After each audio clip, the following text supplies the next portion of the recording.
Pekný dobrý deň vám prajem.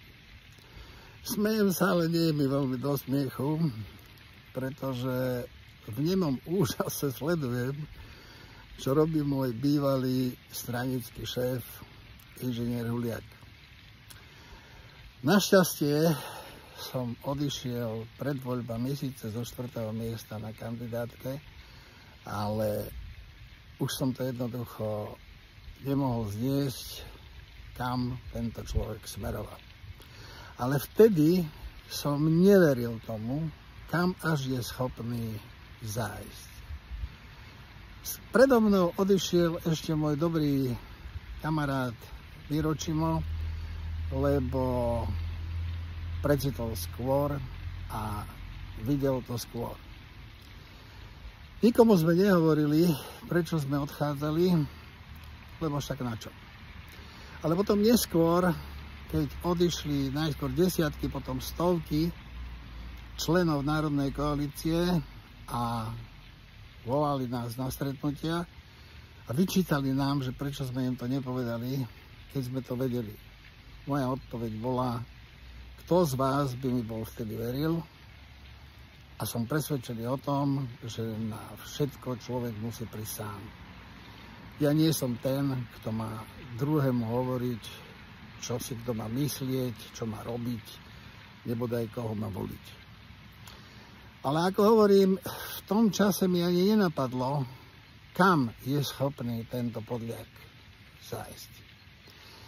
Najskôr som bol svedkom toho, ako okydával svojho stvoriteľa, pána Petra Sokola, ktorý mu dal stranu na striebornej tácke, ktorý mu doplácal rozdiel medzi jeho platom v Autonovo aj s Fuškáma a starostovským platom.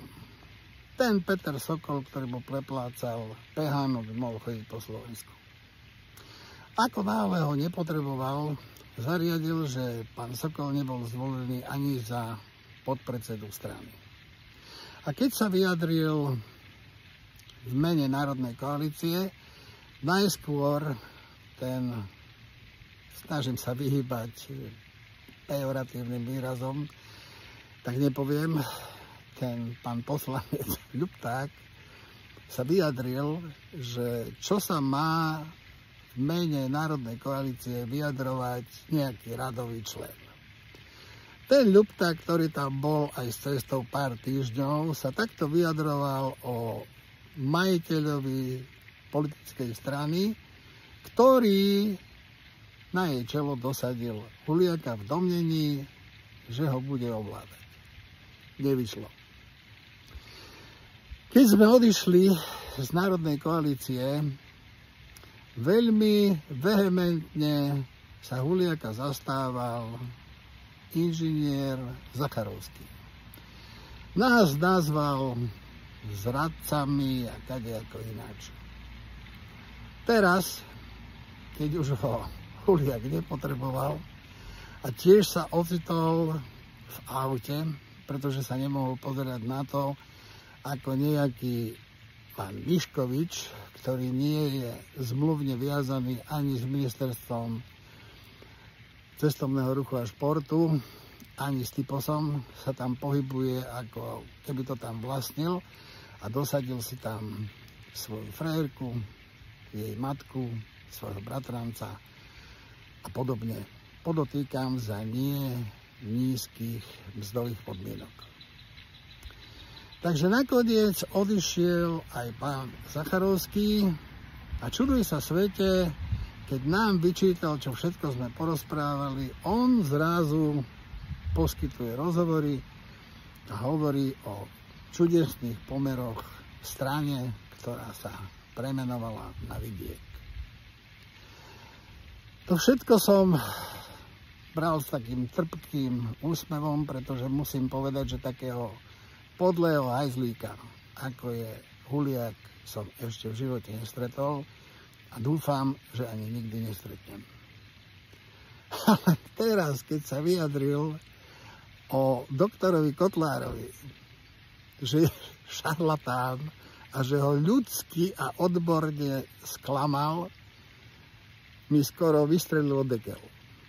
tak tento tupec, ktorý nerozumie športu a cestovnému ruchu už vôbec nie, ktorý veľmi dobre rozumie len rozkrádaniu typu formou nadhodnotených reklám, čo sme dopredu avizovali, ktorý pretláča vytvorenie štátnych kasín za niekoľko desiatok miliónov eur.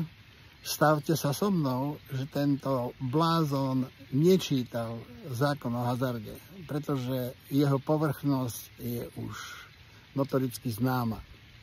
Ja sám som dlhé roky v hazarde pracoval a predošlú verziu, ktorá sa volala Zákon o lotériách a iných podobných hrách, som ovládal. Vtedy bol štát majoritným vlastníkom kasína, aj keď investícia bola cudzia. Tak na čo by štát investoval svoje peniaze, keď takto bol majoritným vlastníkom bez investícií? Neviem, ako je to teraz, preto sa k tomu nejdem vyjadrovať. Tento hlupák ani netuší, čo je to hazard a aké sú zákulisia tohto biznisu. On si jednoducho myslí, že urobí kasíno hocde a jednoducho to pôjde. Skúste sa ho spýtať, či vie, koľko zamestnancov musí mať živé kasíno. Koľko z nich musí ovládať pravidlá hry. Nevie o tom nič. Skúste sa ho spýtať, aká je réžia jedného kasína. Pri tom množstve zamestnancov, ktorý zákon stanovuje. Veď ten človek okrem zlodejný sa nezaujíma o nič. A pri doktorovi Kotlárovi ja som bol pri tom, keď chodil do televízie Slovan a z rektálov pani terajšej ministerky kultúry a doktora Kotlára mu trčali len topánky. Použil ich, využil ich a odkopol. Tento človek, ktorý sa vyjadruje veľmi hanlivo o svojich rodičoch, o svojom bratovi a o svojej žene, by predal kohokoľvek, spriahol by sa s hocikým v mene svojho vlastného prospechu. Je mi z neho zle. A teraz, keď som sa dozvedel, že sa spojil s partiou zo Zomri a prehlásil tam niečo v tom duchu, že je ochotný aj položiť túto vládu, zatočila sa mi hlava. Pýtam sa, kam až je schopné toto podlé hovedo zájsť? Čo je schopné urobiť? Pamätáte si, už neraz sme hovorili o tom, že tento veľký hrdina počas pandémie zvolával snem a vyžadoval použitie respirátorov a preukázanie QR kódmi. Tento farizej v jednom videu vtedy vyhlásil, že aj on bol očkovaný, v druhom povedal, že nikdy nebol očkovaný a nakoniec mu poradila jeho vtedajšia tajomníčka, aby hovoril, že si kúpil falošný očkovací preukaz za 500 eur. Jednoducho, kam vietor, tam plášť a čo sa kedy hodí. Najnovšie vidíme, že je z neho liberál. Garantujem vám, že keby zajtra sa mal moci chopiť Ku Klux Klan, že bude chodiť s tou bielou vecou na hlave. Jednoducho je to človek, ktorý urobí čokoľvek. V mene osobného prospechu, v mene osobného blaha. A je len našou vinou, že sa na to bezmocne pozeráme a necháme to tak. Už dávno sme mali byť pred ministerstvom cestovného ruchu, teda športu a cestovného ruchu a protestovať tam dovtedy, kým toto zlodejské prasa odtiaľ nezmizne a nezostane po ňom len smrad. Prepáčte mi za ostrejšie výrazy a za to, že som sa nechal uniesť, ale toto už je na mňa trošku priveľa. Pekný zvyšok dňa vám prajem. Dovidenia, do počutia.